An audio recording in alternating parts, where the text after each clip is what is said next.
I am Brian Hartman, Hood River Soaring's youth director, and with me I have 5 juniors that are each going to be telling you their story in, through, and what soaring has done for them. They each have different stories, so you're going to see some with lots of pictures, some with a few, some have more words, and some have fewer.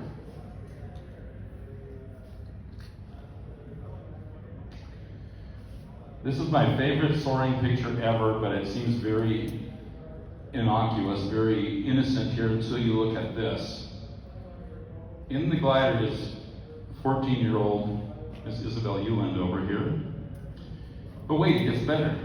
We have a 17-year-old tow pilot, Jonathan Hart. Soaring is the earliest way to get involved very seriously in aviation. We have a cumulative age of 31 years here. Without further ado, I'm going to pass this microphone over to Henry Mason to take the next segment for us here. Hey everyone, my name is Henry Mason. I have been soaring since I was 13 years old out of Hood River Soaring. They really helped me get into aviation in general. So can you guess which one is me? Anyone?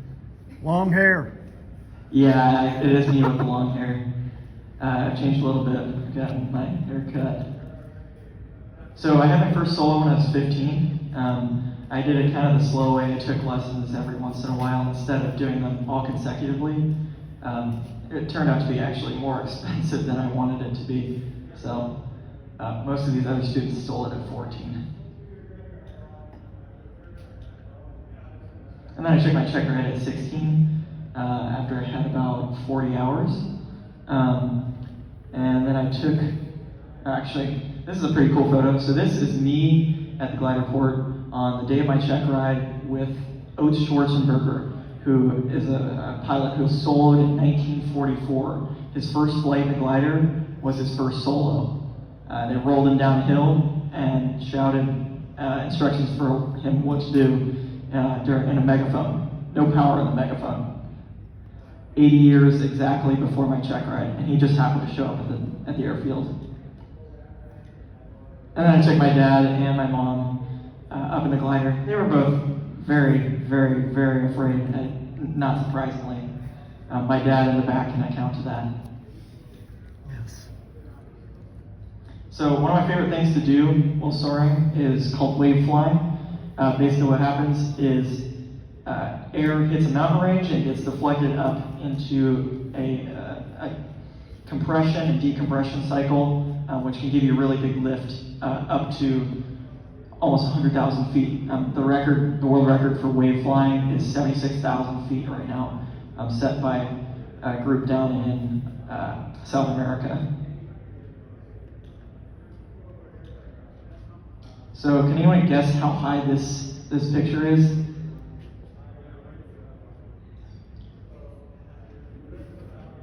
Or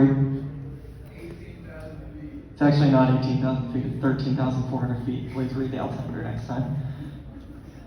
Now this is 18,000 feet. This is one of my favorite flights. And now I'm going to mention something, and it may seem like I'm kind of tooting my own horn, but you'll see later, my friend Jonathan Hart here in the front row has a number of accomplishments in soaring and general aviation, and I have one thing up on him. He's beat me in every other category, but the one thing I have on him is that I beat his record. In fact, I might even say that I crushed it. This is my state record flight, where I beat Jonathan Hart. Did I say I beat Jonathan Hart? So this is another one of my favorite ways to soar. It's called cross-country soaring.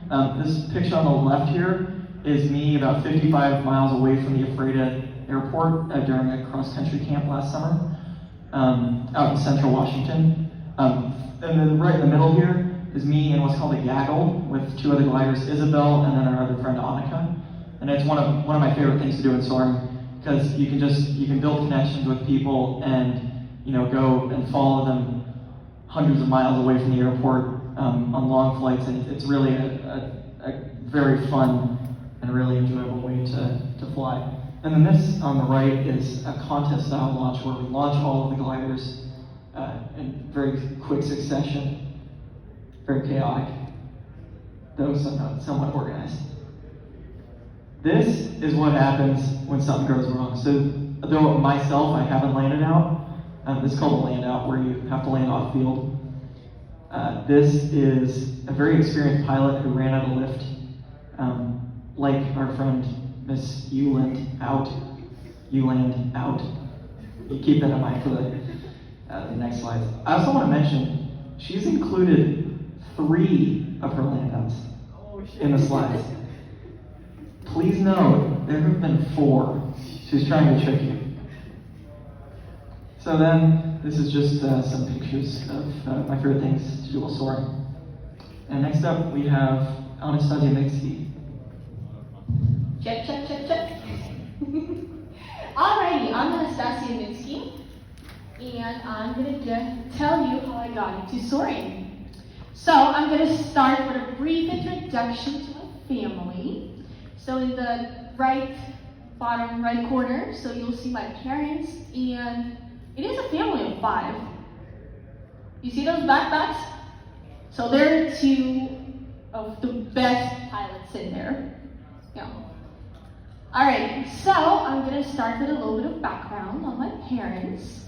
So my dad was born in Novosibirsk while it was Soviet Union, and he moved to US when he was 14. And he spent pretty much the rest of his life here. Afterwards, he visited Crimea for a little bit, and then that's where my parents got married. My mom, on the other hand, she was born in Krasnodarsky Krai, Gelendzhik, a place you probably never heard of before. And yes, so she came from a family of cooks, that's gonna come in later. And yes, so after they got married, they moved to US. Now, anybody recognize that place at all? I looked you specifically at you because I talked to you previously. Any guesses? How about now? Oh, that's San Martin. So that is also my birthplace. Yes? I know you'd be surprised. So my dad went to the Medical University of Caribbeans. So that's how we ended up being there. And apparently flying was like kind of the part of the plan all along. Alright, so another heads up, it's not going to be all about flying, weirdly enough. Because in my life, I had a fair share of boating. That is the boat we lived on in Chesapeake Bay. And the other one is the one that we had in Dallas a couple of years after we moved here. And that is my first airplane flight. That was my 10th birthday, and I got that as a gift. And I decided to pursue that. So that's the first time at the glider board, and this is my first, ride. I joined the club in 2021. So I also, we also did a lot of things with boats during that time. So this is our sailboat here, and this is the Sea Scout ship that I joined. And I had a lot of experience working with diesel engines and twin engines on big Coast Guard boats. That was another thing I was doing. So I was still going back to the glider board and doing, a fair amount of things there, like volunteering and joining glider camps. So I still continued my glider education. More boats, a lot of boats. And this was my flight with Corey. He's one of the pilots there. So I came out to the airport to see his airplane, and we went out for a ride. So this is our parachute packing session, where we got to learn how that works, and then that's my aerobatic flight. Afterwards, I also got my motorcycle license in 2015, so that's another thing. 2025, excuse me. And a couple other things, just outside hobbies like golfing, playing guitar. That was all going on while I was in the club as well, in the glider club. I also worked, this is the ice cream shop I worked at since I was 15, and I also worked at my mom's bakery. she started cooking everything up that she knew, that she learned from her family. So that's how this started up. And, I'm mostly on the quality control check, and some graphic design, but mostly quality control.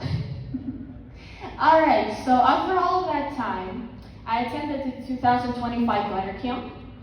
And afterwards, a particular guy came along and very softly said that I should probably finally get my glider license. So there's my first solo, and this is the shirt cutting ceremony. And 2 days later, after my solo, I went out for this flight. So, any guesses on how high it is? How high is it? 9,100. Alright. Yup. So that was my second flight, and maybe I did not get as high as Henry did, but I did it much earlier. Alrighty, so there's a couple other pictures. So a couple weeks later, yes, I got my check ride and took my dad out for a ride right after my check ride. So, that was something. Mom is still waiting on hers. Gonna get that in sometime. So, where to from here? I plan to beat my 9,800 record and go up higher. Definitely take Mom out for a ride and really just do more flying. Hopefully I'll get into the Friday camp, pass my bronze badge, get into the Friday camp and fly cross country, and hopefully survive college. Thank you. Next up, Colin Lewis. Hello, my name is Colin Lewis. I joined Hood River Soaring when I was 13 years old. But before that, I was part of Civil Air Patrol. They promised me I could get my pilot license when I was 16, even though you have to be 17 to do that. Didn't do any flying. All we did was push-ups and march around. So I looked down the other side of the field and I saw Gliderport there, and everyone was flying, so I decided to just join it. This was my very first flight when I was 13 years old. Brett Russell took me up, and I got to experience flying airplanes for the very first time, and I was hooked after that. Took a few lessons after that, and went to the first summer camp, and you guys guess which one of these is me? How about now? Yep. There I am in the middle with a black shirt. 6 months later, I soloed when I was 14 years old after taking a bunch of lessons with Jeff Curtis right there. And after I started soloing, me and Henry have small competitions, like he would stay up for 3 hours and 5 minutes, and I'll have to stay up an extra 10 minutes just to beat that. So just a bunch of flying for fun, and got my check ride done when I was 16 years old. And I took my dad and my cousin up the very next flight. And this is my very first time flying Bryansville Bell. And on this flight, I released at 4,000 feet over the ridge. And then I saw Henry flying back and forth between the airport and Rose Hours down at the river. He was getting about 5 knots of lift, so I decided to join him. And then for about an hour, we were just climbing at 5 knots and then climbed up to 10,000 feet. That was an awesome flight.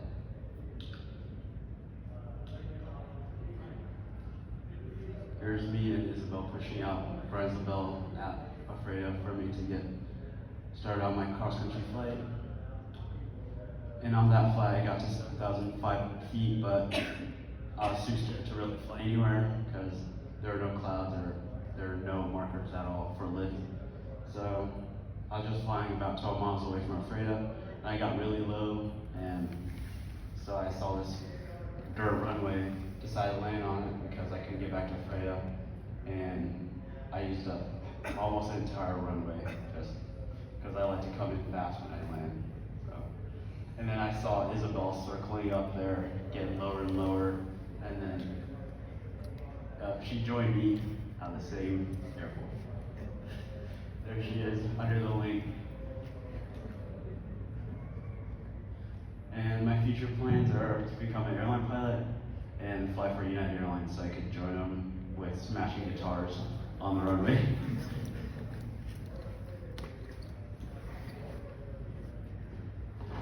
Hello.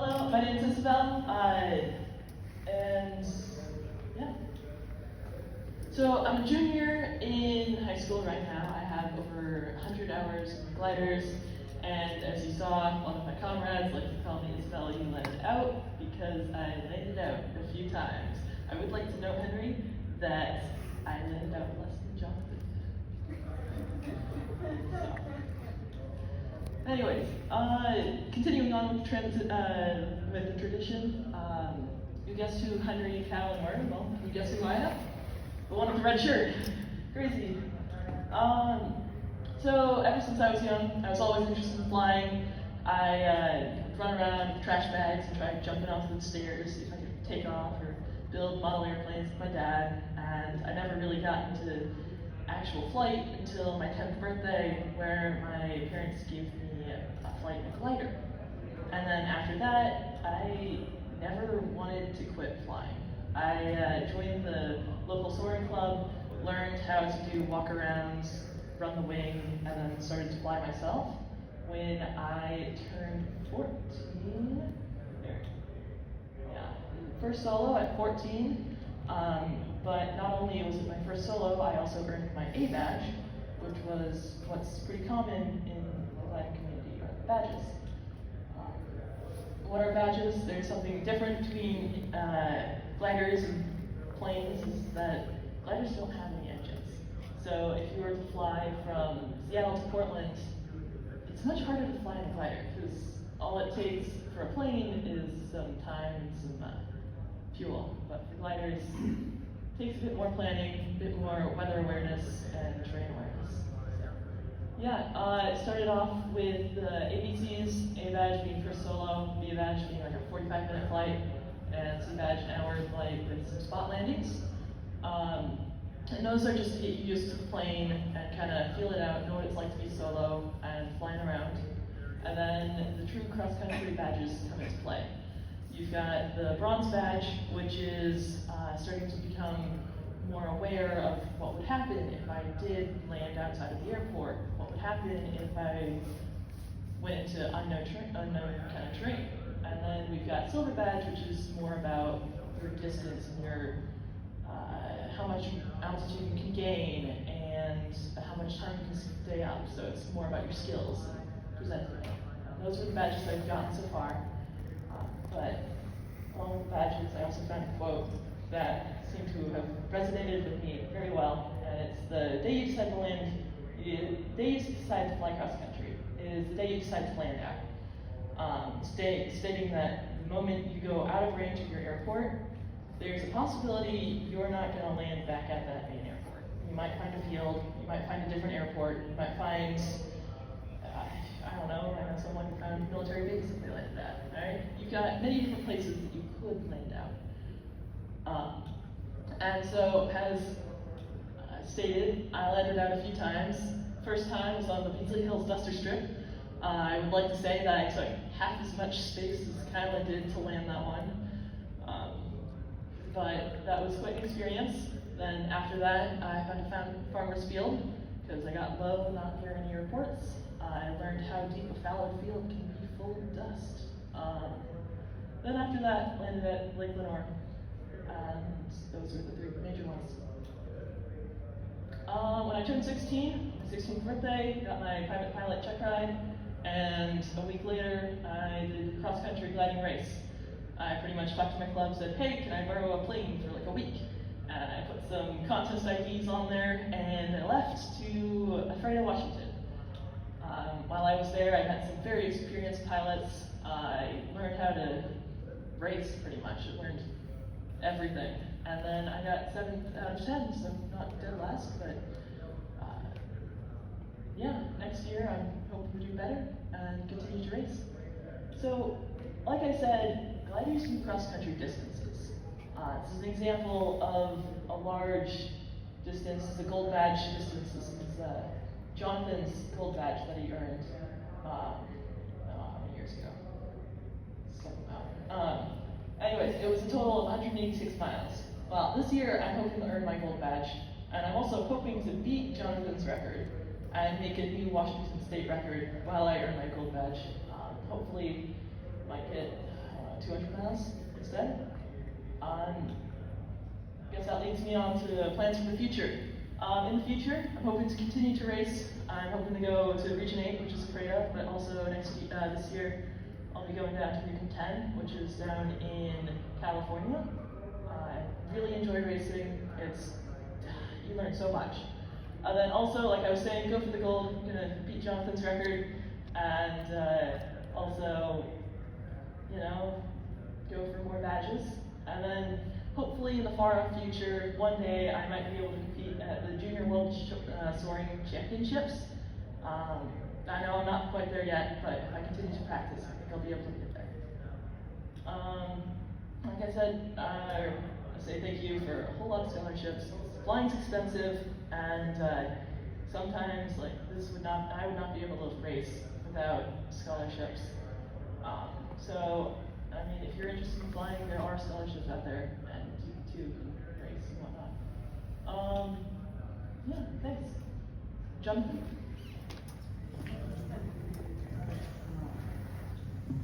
All right, my name is Jonathan Hart. I'm just going to talk about some of the things that I was able to do starting a glider when I was 14.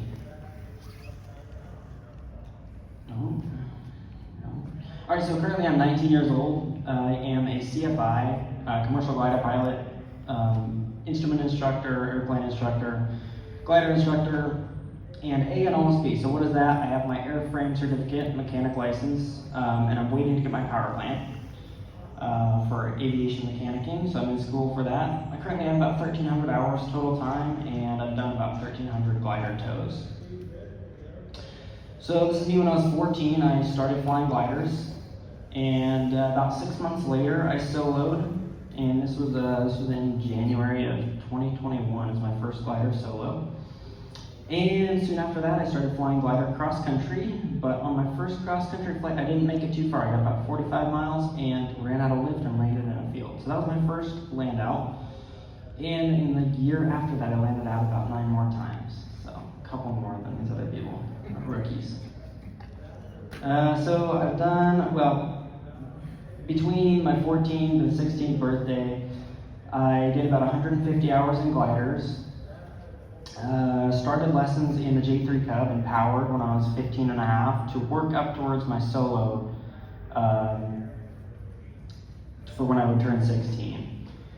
Also, while I was 16, I did some badges and things like that, and those were able to get me some scholarships. There's one main scholarship I got from the Soaring Society of America, which ended up going towards my mechanic school, which I'll talk about in a minute.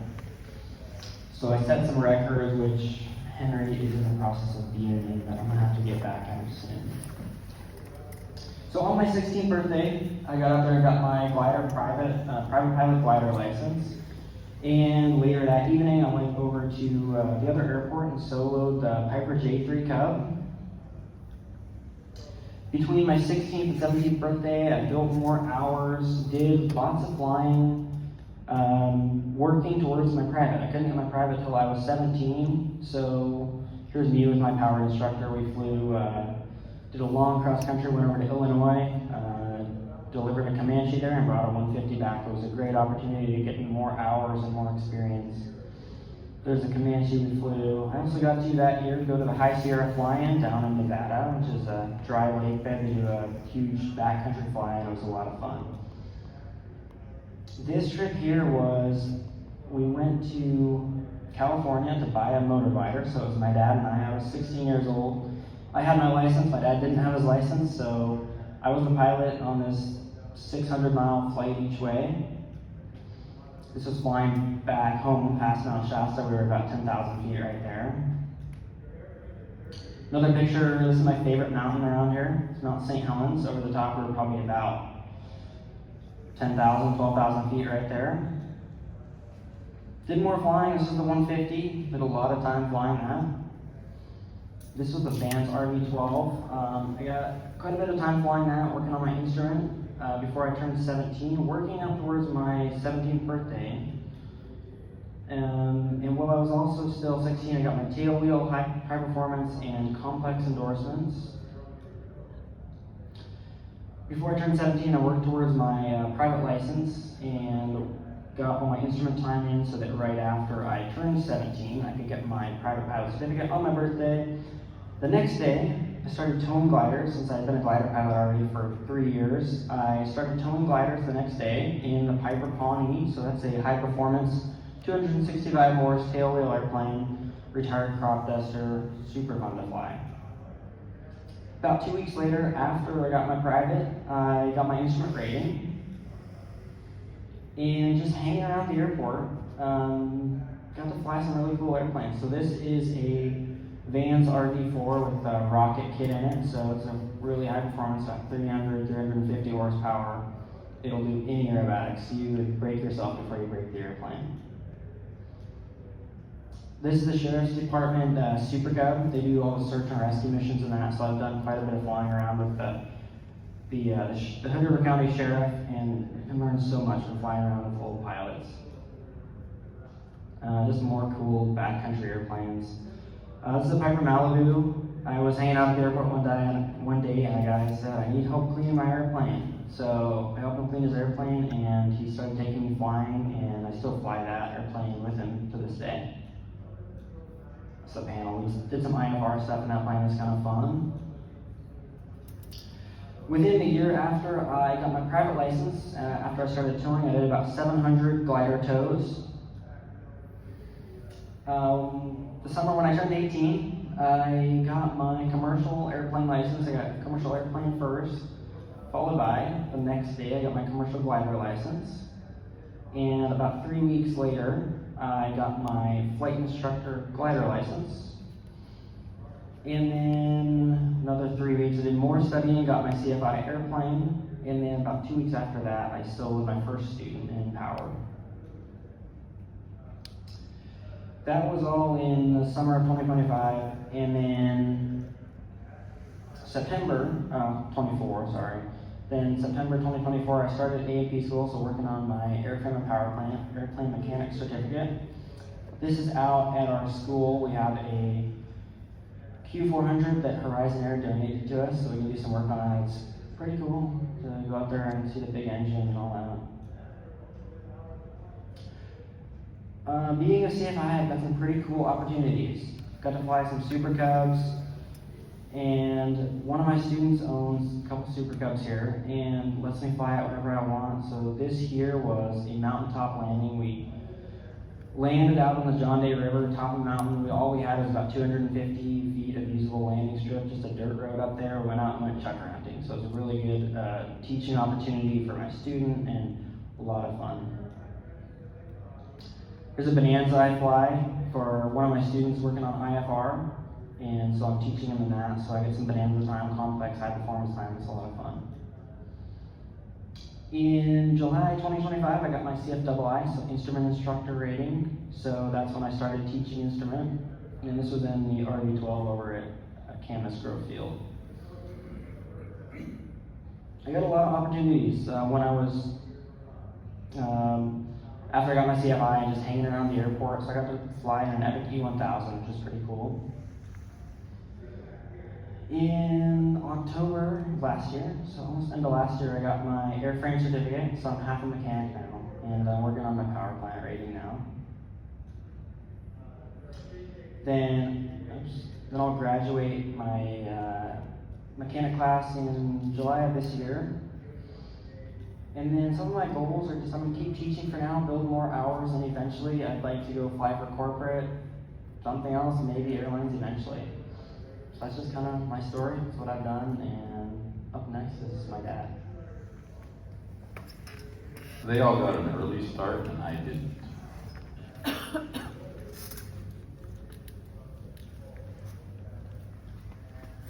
Oh, I'm the wrong way. Da-da-da. Here we go. All right, these are my priorities. I started out as my home is my priority. But number 3 down here that's arrived recently is I'm an AGI. I got my Advanced Ground Instructor Certificate, and I'm a CFIG, 63 years old. About 750 glider hours and 1,600 flights. I'm the youth director of the restoring instructor to some of these young people here. And I took my first lesson 2 years ago, ever, in a glider, and I'm not a power pilot. So how does that all happen? Well, my story started back in 1937, and I wasn't around then. I wasn't even thought of, but this gentleman flew the AMP-25 over the North Pole and landed where? Anybody know where Chekhov landed? There's a street named after him. Pearson Field. Pearson Field. He didn't want to go to Portland. You know why? Remember what happened to the Spirit of St. Louis when Lindbergh landed in Paris and everybody wanted a piece of this fabric? So they didn't want that to happen. Landed at Pearson Field. And my father was 9 years old. That might be him right there. We've never figured that out for sure. But he went to see that and he fell in love with aviation. And then he became a music teacher and could never afford to fly. Nor could he afford to have me fly. So we built models together. He gave me a passion for aviation. We built models, father and dad stuff. And over the next many decades, I think he probably took 10 flying lessons in his life, but he could never afford to go all the way through. So by the time I was 15, I had a dilemma. I figured, since we didn't have any money, I could be a pilot or I could have a family someday. I probably had to choose between the two. And you can see what I ended up with. This is my family without me. That's Jonathan, the little one on the red, on the yellow, on the blue bike on the left. And we did other things that weren't aviation. I built some models, but aviation is still coming in the story. And mountain biking, went hunting. That's Jonathan. A couple years before he got into flying, he got his license. And guess who had to drive him to all of his lessons? Who got to drive him to all of his lessons? And once he was driving, had a learner's permit, guess who was sitting in the other seat with the prepware, quizzing him towards his FAA written test. And I started learning this stuff, and I'm like, oh, this is really interesting stuff. So I started paying attention, and eventually it became my turn. He got his license first. I was already youth director at Hood River Soaring before I took my first lesson in the glider. And April 17th, first lesson, June 21st, first solo. See what he wrote on there? Like son, like father. Backwards. He came first, so that was very, it was an honoring moment for me. June 21st, my private. I worked really hard at this while I was running a business as well. I kept studying. In 1 year, I took six FAA written tests. All my privates, my commercial, AGI, fundamentals of instruction, the whole 9 yards, and then in May, I took my commercial. October, I took my CFIG. And since then, I've been able to do a lot of really interesting flying. Can anybody tell me what my altitude is here that's not named Ori? Because you already know. Anybody see what the altitude is? 11.6. 11.6. Can anybody see what my climb rate is? 1,200 feet a minute. Anybody see what my airspeed is? I'm going 90 knots and climbing at 1,200 feet a minute with the engine off in the motor glider. Where am I getting this? You know all the answers, though. This is Mountain Wave up around Hood River. And that was the only indication we have that the wave was working. I could tell by looking at this and knowing that Mount Hood is over here. I could tell the air was flowing up and over there, so we went over here at about, we shut the engine down about 6,000 feet, and we had climbed to about 11, and we went over on the windward side of that wave, that little cloud there. You can see the shape of the cloud. That tells me the air is flowing up and over. And we went up to about 17.8 that day. That was the view, and of course, yes. What have I got on there? Anybody know when that's required? How high do I have to be before it's required? For you? Yeah, for me, the pilot. Well, 14 after. It's 14. It's 14. So, and I'm a passenger at 15, right? So we have oxygen in the motor glider. We use them. Henry, you've used oxygen when you went up to 7 and a few other times. And there's another shot of off the wingtip over Mount St. Helens. Took a flight one day. And I thought, I'm going to be really clever. I'm going to go all the way to Mount Jefferson from Hood River. It's 60 nautical miles away. And I thought, I'm going to go down there and glide all the way back to Hood River, prove to everybody it can be done. And I flew down there, and by the time I got down there in the motor glider, it was only 13,500 feet, and I turned around, and my airspeed was 90, and my ground speed was 60, and I thought, uh-oh, I came the wrong direction today. I can never make it back to Hood River with 30 knot headwind. So I flew back to Hood River with the engine on, went to Mount St. Helens, in the afternoon, went the right way this time, shut the engine down at 15,000 feet, and 15 minutes later I was back in the Hood River because we had a 50-knot tailwind. But it's really a ball going around the gliders. The next time we had a wind coming from the south, I did fly all the way down to Mount Jefferson. We shut the engine down at about 17.8 over Mount Jefferson, and we glided all the way to Hood River, that's 60 nautical miles with the engine off. It's just amazing to glide some of these things and the stick and rudder skills that these, especially these juniors get. I run junior camps. This is Albert Lafreitas cross-country camps. Education is really my passion for these young people, and I have a number of adult students as well. We've got about 25 junior members at Hood River, and they're flying and soloing as early as 14, getting licenses 16.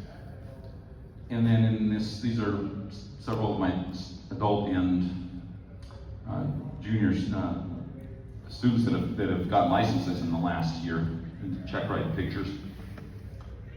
And I also do things like this. So that's the motor glider.